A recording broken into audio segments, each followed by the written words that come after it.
Guys इस video में हम कंटिन्यू करते हैं endoplasmic reticulum that is ER से। The endoplasmic reticulum is a large network of membrane bound tubes and sheet. तो हमारा एंडोप्लाज्मिक रेटिकुलम किस टाइप का ऑर्गेनल है? ये आपका मेम्ब्रेन बाउंड ऑर्गेनल है।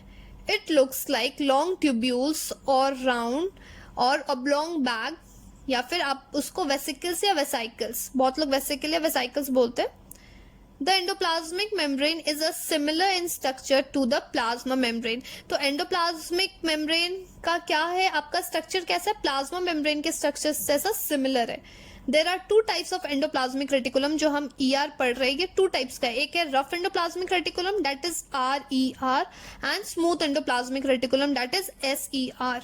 तो इन दोनों में डिफरेंस भी आपको काफी बार पूछा गया है। तो rough endoplasmic reticulum look rough under a microscope because of its particle called a ribosomes attached to its surface। तो rough endoplasmic reticulum में क्या होता है बच्चों? उसके surface पे आपका राइबोसोम अटैच होता है, तो इसलिए उसका नाम हो गया rough endoplasmic reticulum। तो जब भी आप माइक्रोस्कोप से देखेंगे तो आपको राइबोसोम्स उसमें अटैच दिखेगा उसके surface पे। The ribosomes which are present in all the active cells are the site of protein manufacture। तो ribosomes का आपका क्या फंक्शन हो गया? Protein manufacture. तो पहला आपको यहाँ पे क्वेश्चन आएगा कि ribosomes आपका फंक्शन क्या है? बोल रहा है कि ribosomes आपका किस में प्रेजेंट होता है, स्मूथ एंडोप्लाज्मिक रेटिकुलम या रफ एंडोप्लाज्मिक रेटिकुलम? तो डेफिनेटली रफ एंडोप्लाज्मिक रेटिकुलम। ठीक है, इस चीज का ध्यान रखना है आपको। The manufactured proteins are then sent to the various places in the cells depending on need। तो जो आपको प्रोटीन जब बन गया उसके बाद क्या हो रहा है, जिस सेल्स के जो भी पार्ट में आपको चाहिए, जिस एरिया में चाहिए, तो डिपेंडिंग अपॉन द रिक्वायरमेंट वो आपको ट्रांसफर करते हैं। The SER that is smooth endoplasmic reticulum helps in the manufacture of fat molecules। तो रफ एंडोप्लाज्मिक रेटिकुलम के ऊपर आपका राइबोसोम्स है जो कि प्रोटीन मैन्युफैक्चर का काम करता है। स्मूथ एंडोप्लाज्मिक रेटिकुलम आपका फैट मॉलिक्यूल या फिर लिपिड्स को मैन्युफैक्चर करने में हेल्प करता है आपको। Some of this protein and lipids help in building the cells membrane. तो दोनों का काम क्या हो गया? प्रोटीन एंड लिपिड्स का आपको सेल मेम्ब्रेन को बिल्डिंग में हेल्प करता है। This process is known as membrane biogenesis. तो इस प्रोसेस को हम क्या बोल रहे हैं बच्चों? Membrane biogenesis. Some other protein and lipid function as enzymes are hormones. तो कुछ और भी क्या हो गया आपका? प्रोटीन और लिपिड्स को छोड़ के कुछ एक्ट करते हैं आपके एंजाइम्स एंड हार्मोन्स की तरह। Although the endoplasmic reticulum varies gently in appearance in different cells, it always form a network system. तो एंडोप्लाज्मिक रेटिकुलम हमेशा आपको क्या करता है? नेटवर्क सिस्टम आपको कैरी ऑन करता है। यहाँ देखिए आपको एनिमल सेल का आपको फिगर दे रखा है। ये देखिए आपका plasma membrane, outer layer, lysosomes अभी हम पढ़ेंगे, राइबोसोम्स यहाँ आपको प्रेजेंट है, mitochondria, rough endoplasmic reticulum, cytoplasm. तो आप यहाँ पे देख रहे हो जितने भी ऑर्गेनल्स है ये आपके साइटोप्लाज्म में प्रेजेंट है। ठीक है, ये आपका न्यूक्लियर एनवेलप जो आपका डबल मेम्ब्रेन है, ये आप देख सकते हो यहाँ पे जो आपका न्यूक्लियस है वो डबल मेम्ब्रेन दे रखा है। Smooth endoplasmic reticulum, Golgi apparatus, nucleus. ठीक है, ये आपको फिगर बनाने के लिए आएगा, इसलिए ध्यान से आप सीख लीजिएगा, क्वेश्चन आता है ये काफी। Thus, the one function of ER, that is endoplasmic reticulum, is to serve as a channel for the transport of material, especially protein, between the various regions of the cytoplasm or between the cytoplasm and the nucleoplasm। तो जो भी आपका, जैसे यहाँ पे मान लो आपका endoplasmic reticulum है, तो ये मेन आपको क्या काम कर रहा है? It act as a transport system. तो मेनली आपको प्रोटीन को ट्रांसपोर्ट कराना होता है। कहाँ से कहाँ तक? साइटोप्लाज्म, या तो आपका न्यूक्लियस से आपका साइटोप्लाज्म या साइटोप्लाज्म से द न्यूक्लियस में जाएगा। The endoplasmic reticulum also function as a cytoplasmic framework, provide a surface for some of the biochemical activities of the cell. तो ये किस चीज में हेल्प कर रहा है आपको? बायोकेमिकल एक्टिविटीज में भी आपको हेल्प कर रहा है। In the liver cells of the group of animal called vertebrates, SER play a crucial role in deoxifying the many poisons and the drugs। तो स्मूथ एंडोप्लाज्मिक रेटिकुलम क्या कर रहा है? आपको बहुत ज्यादा क्रूशियल रोल भी आपको हेल्प कर रहा है किस चीज में? Detoxifying many poisons and drugs. Means detoxifying means remove करना आपको टॉक्सिक सब्सटेंसेस को। हमने लास्ट पेज पे आपको देखा एनिमल सेल्स दे रखा है, यहाँ पे आपको प्लांट सेल्स आपको दिखा रखा है। क्लोरोप्लास्ट, प्लांट सेल में आपका क्लोरोप्लास्ट प्रेजेंट होता है, एनिमल सेल में नहीं होता है। Cytoplasm, smooth endoplasmic reticulum, lysosomes, rough endoplasmic reticulum, chloroplast आपका प्रेजेंट है। यहाँ देखिए न्यूक्लियस आपको दोनों में प्रेजेंट है, प्लांट एंड एनिमल सेल में। गोल्गी अपैरेटस, न्यूक्लियर एनवेलप दिख रहा है आपको। उसके बाद प्लाज्मा मेम्ब्रेन है यहाँ पे, adjacent cell wall, plasma membrane के ऊपर सेल वॉल है, एक एक्स्ट्रा लेयर प्रेजेंट होता है सेल वॉल में, प्लांट सेल में, that is cell wall. Mitochondria and ribosomes, तो दोनों में आपको डिफरेंस आएगा, दोनों का आपको डायग्राम आना चाहिए। नेक्स्ट है आपको Golgi apparatus. The Golgi apparatus first described by Camillo Golgi consist of a system of membrane bound vesicles, that is flattened sac arranged approximately parallel to each other in a stalk called cisternae। तो इसमें आपको क्या क्या present है आपके Golgi apparatus में? आपको vesicles and cisternae। These membrane often have connection with the membrane of ER and therefore constitute another portion of a complex cellular membrane system। तो ये आपको किससे ये कनेक्शन है? आपका एंडोप्लाज्मिक रेटिकुलम से, ठीक है, इसलिए आपको एक कॉम्प्लेक्स सेलुलर सिस्टम बनाता है। The material synthesized near the endoplasmic reticulum is packaged and dispatched to the various target inside and outside the cell through Golgi apparatus। जो भी मटेरियल आपका बन रहा है ER के नियर में, तो वो क्या हो रहा है? पैकेज हो रहा है एंड डिस्पैच हो रहा है, जहां जहां उसे जरूरत है, या तो सेल्स के अंदर या सेल्स के बाहर, उसे वहां तक पहुंचा रहा है। Its functions include, इनके मेन क्या फंक्शन है? Storage, modification and packaging of the product in the vesicles. और क्या बोल रहा है? In some cases complex sugar may be made from the simple sugar in the Golgi apparatus. तो function काफी ज्यादा इंपॉर्टेंट है, ये भी ध्यान रखना आपको, क्योंकि बहुत बार पूछता है गोल्गी अपैरेटस का फंक्शन क्या है। The Golgi apparatus is also involve in the formation of lysosome. तो गोल्गी अपैरेटस आपको लाइसोसोम्स के फॉर्मेशन में भी हेल्प करता है, ठीक है। यहां देखिए आपका टॉपिक आ गया lysosomes. Structurally, the lysosomes are membrane-bound sac filled with a digestive enzymes। तो आपका lysosomes क्या है बच्चों? ये भी एक membrane-bound sac structure है, जिसमें क्या प्रेजेंट है? आपका digestive enzymes प्रेजेंट है। These enzymes are made by RER। तो जो उसके अंदर digestive enzymes है, उसको बनाता कौन है? Rough endoplasmic reticulum। Lysosomes are the kind of waste disposal system of the cell. तो लाइसोसोम एक तरफ से कैसा एक्ट कर रहा है? It act as a waste disposal system. These help to keep the cell clean by digesting any foreign material as well as worn out the cell organs. तो बोल रहा है आपको लाइसोसोम्स क्या करता है? जो भी चीज आपको अनवांटेड चीज या वेस्ट प्रोडक्ट आपको जो नहीं चाहिए, उस चीज को डाइजेस्ट करने में हेल्प करता है। या तो कोई फॉरेन मटेरियल बाहर से आया, या तो कोई सेल ऑर्गेनल्स का ही कोई मटेरियल है, या कोई वेस्ट मटेरियल है जो नहीं चाहिए सेल्स को, उसे डाइजेशन में हेल्प करता है। फॉरेन मटेरियल्स पता है ना बच्चों क्या होता है? जो बाहर से मटेरियल आ रहे हैं, जो सेल्स के मटेरियल नहीं है। Foreign materials entering the cell such as bacteria और food as well as the old organelles end up with the lysosomes which break complex substances into a simpler substances। तो क्या बोल रहा है? जो भी आपके old organelles हो गए या फिर जिसकी जरूरत नहीं है, तो वो क्या करता है? complex substances को break कर देता है छोटे छोटे simpler substances में। Lysosomes are able to do this because they contain a powerful digestive enzymes, okay, capable of breaking down all the organic material. क्यों, कैसे वो डाइजेस्ट करता है? क्योंकि उनके पास क्या होता है? एक पावरफुल डाइजेस्टिव एंजाइम से हम पहले ही पढ़ चुके हैं, जो RER बना रहा है, दैट इज रफ एंडोप्लाज्मिक बना रहा है। तो उससे वो ब्रेक डाउन कर सकता है, मींस कॉम्प्लेक्स सब्सटेंसेस को सिंपलर सब्सटेंसेस में कन्वर्ट कर देता है। During the disturbances in the cellular metabolism, for example when the cells get damaged, the lysosomes may burst and the enzyme digest their own cells. तो जब भी क्या बोल रहा है? जब अगर हमारे बॉडी में अगर कोई प्रॉब्लम हो रही है या डैमेज होने लगता है, तो क्या करता है? लाइसोसोम्स क्या करता है? बर्स्ट हो जाता है, और उसके जो एंजाइम्स है वो अपने सेल्स को ही डैमेज करने लग जाते हैं। Therefore lysosomes are also known as a suicidal bag. इसलिए लाइसोसोम्स को क्या बोलते हैं? सुसाइडल बैग भी बोलते हैं, क्योंकि क्या करता है? वो अपने सेल्स को ही डाइजेस्ट या बर्स्ट करने लग जाता है। ओके तो ये भी इंपॉर्टेंट है। क्यों कहते हैं लाइसोसोम्स को सुसाइडल बैग? बता चुकी है आपको, ये भी आपको क्वेश्चंस आता है काफी बार। अब हम कंटिन्यू करते हैं माइटोकॉन्ड्रिया से। Mitochondria is known as a power house of the cell. तो power house of the cell हम किसको बोलते हैं? माइटोकॉन्ड्रिया को। Mitochondria have the two membrane covering. Mitochondria double layer है। आउटर मेम्ब्रेन क्या है आपका? पोरस है। Outer membrane is porous while the inner membrane is deeply folded. तो ध्यान रखना, माइटोकॉन्ड्रिया का आउटर लेयर जब आपसे पूछे तो आप बताओगे पोरस है, और इनर मेम्ब्रेन आपका फोल्डेड है। These fold increase the surface area for ATP generating the chemical reaction। तो आपका फोल्डिंग होने का आपका क्या मतलब बनता है? आपका इनर लेयर आपका फोल्डेड क्यों है? क्योंकि वो सरफेस एरिया को इंक्रीज कर रहा है एटीपी को जनरेट करने के लिए।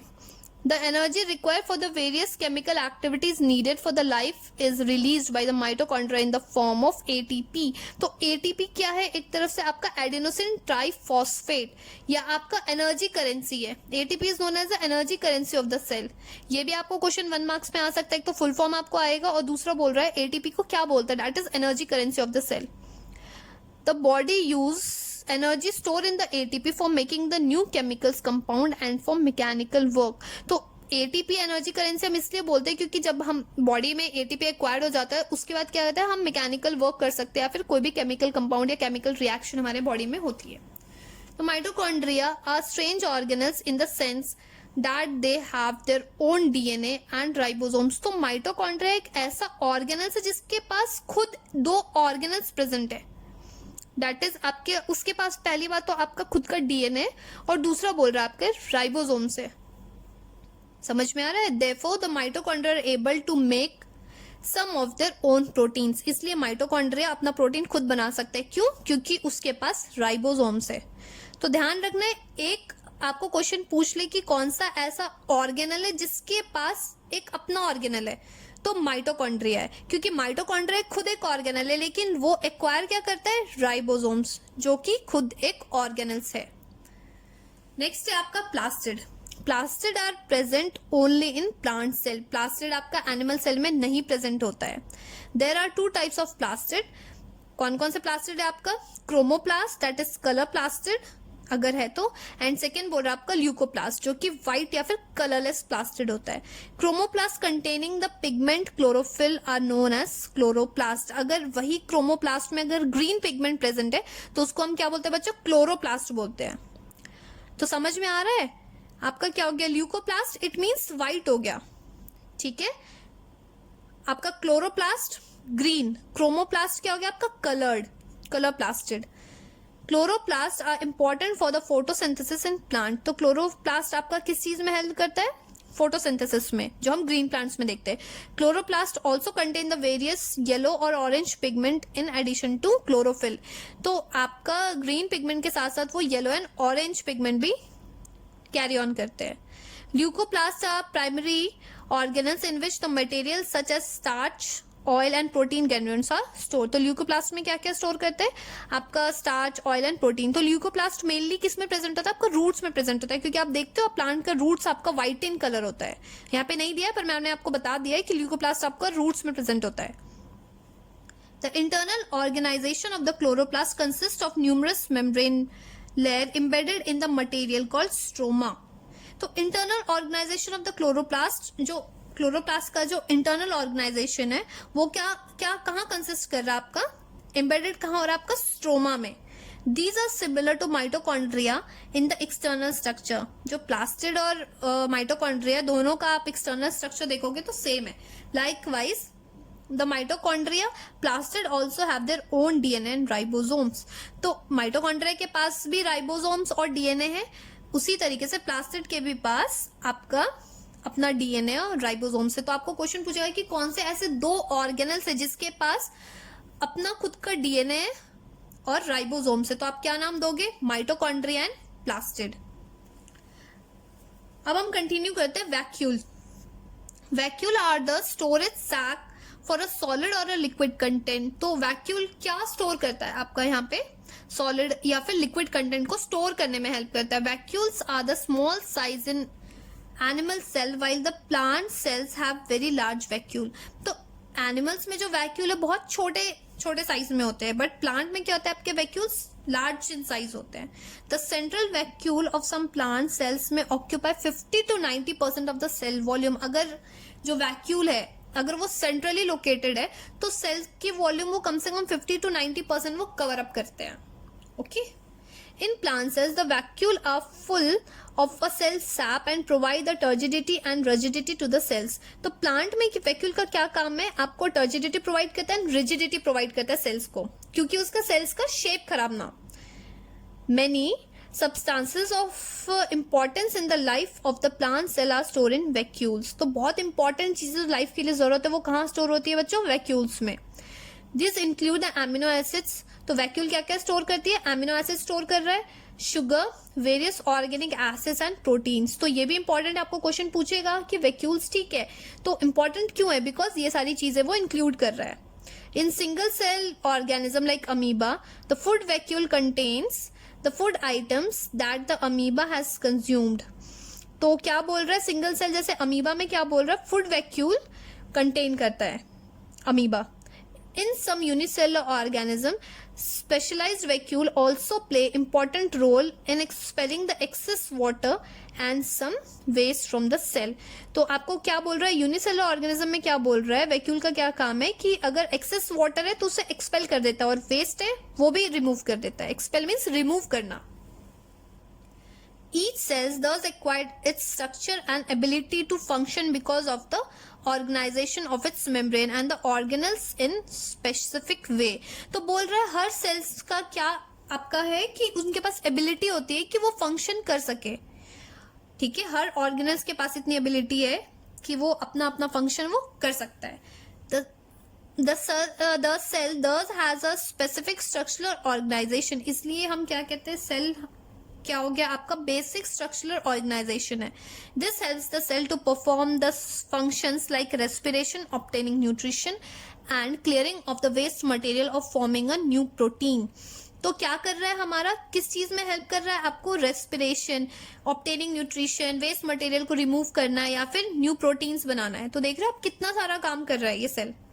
Thus the cell is the fundamental structure unit of life. तो आप चैप्टर का नाम ही है हमारा फंडामेंटल यूनिट ऑफ लाइफ. तो समझ में आ रहा है क्यों है ये फंडामेंटल, सेल को हम क्यों बोलते हैं fundamental unit of life, because वो हर चीज कैरी ऑन कर रहा है. जो भी हाँ बेसिक नेसेसिटीज होती है वो हर चीज को कैरी ऑन कर रहा है बहुत अच्छे तरीके से. It is also basic structure unit of life. और लाइफ का एक बेसिक स्ट्रक्चर यूनिट क्या आपका सेल है. ओके अब यहाँ पे बच्चों दे रखा है आपको सेल डिवीजन के बारे में. New cells are formed in organism in order to grow to replace old dead and injured cells and to form a gametes required for production. बोल रहा है सेल डिवीजन क्यों हो रहा है, तो न्यू सेल्स क्यों बन रहे हैं. तो न्यू सेल्स इसलिए बन रहे हैं क्योंकि जो पुराने सेल्स हो गए वहां पे हट के न्यू सेल्स आने के लिए, या फिर डेड या फिर इंजर्ड सेल, जब आपको चोट लग जाती है वहां पे घाव होता है तो वो सेल्स डेड हो जाते हैं. तो वहां पे आप क्या देखते हो, कुछ टाइम बाद जब आप मेडिसिन यूज करते हो या नॉर्मली भी आप छोड़ देते हो तो उस जगह पे क्या होता है, डेड सेल्स की लेयर हट जाती है और आपके न्यू सेल्स आ जाते हैं. और आपका क्या बोल रहा है, रिप्रोडक्शन में भी हेल्प कर रहा है. The process by which the new cells are made is called a cell division. तो सेल डिविजन क्या हो गया, एक वैसा प्रोसेस है जिससे क्या हो रहा है, न्यू सेल्स बन रहे हैं, that is known as cell division. There are two main type of cell division. आपके सेल डिवीजन तो समझ में आ गया क्यों होता है और क्या होता है. अब बोल रहा है कि सेल डिवीजन आपके दो टाइप्स के, पहला आपका है माइटोसिस एंड सेकेंड बोल रहा है आपका meiosis. The process of cell division by which the most of the cell divide for the growth is called mitosis. अगर बॉडी में ग्रोथ के लिए अगर आप बात करोगे कि ग्रोथ में हमारा कौन सा सेल डिवीजन होता है तो उसमें होता है बच्चों mitosis. In this process each cell called a mother cell. तो इसमें क्या करोगे आप, हर सेल को आप क्या बोलोगे, मदर सेल बोलोगे, which divide to form two identical daughter cell. तो ये देखिए माइटोसिस में क्या हो गया, आपका डिवाइड हो रहा है टू डॉटर सेल्स में, मीन्स एक सेल से आपको दो सेल्स बनते हैं. The daughter cells have the same number of chromosome as a mother cell. तो जो डॉटर सेल बन रहा है उसमें नंबर ऑफ क्रोमोसोम बच्चों सेम रहेंगे, ना ही वो इंक्रीज होगा ना ही वो डिक्रीज होगा. It helps in growth and repair of the tissue in the organism. तो आपसे पूछ सकता है कि माइटोसिस एंड मियोसिस में क्या डिफरेंस है. तो माइटोसिस अभी हम पढ़ रहे, तो माइटोसिस में मैंने आपको बता दिया ये हम मेनली तब यूज होता है जब आपका ग्रोथ के लिए, आपके बॉडी में ग्रोथ में हो रहा है तो आपका माइटोसिस वहां पे हो रहा है, या फिर रिपेयरिंग ऑफ टिश्यू में हो रहा है ये. ठीक है, और यहाँ पे बोल रहा है जो डॉटर सेल है उसका क्रोमोसोम नंबर सेम है अगर हम कंपेयर करेंगे मदर सेल से. Specific sales of reproductive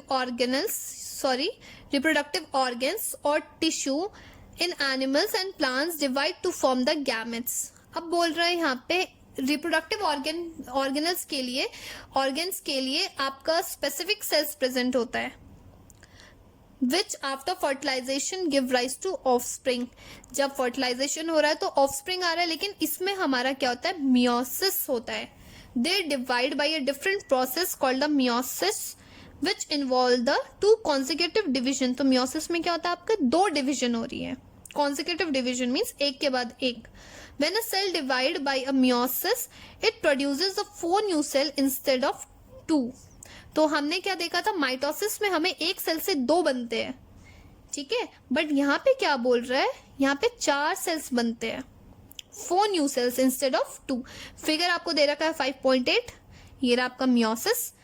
the new cells only having a half number of chromosome than that of the mother cell. जो मदर सेल से जो न्यू क्रोमोसोम्स जो आ रहे हैं डॉटर सेल्स पे, इसमें क्या होता है, आपका क्रोमोसोम नंबर हाफ होता है।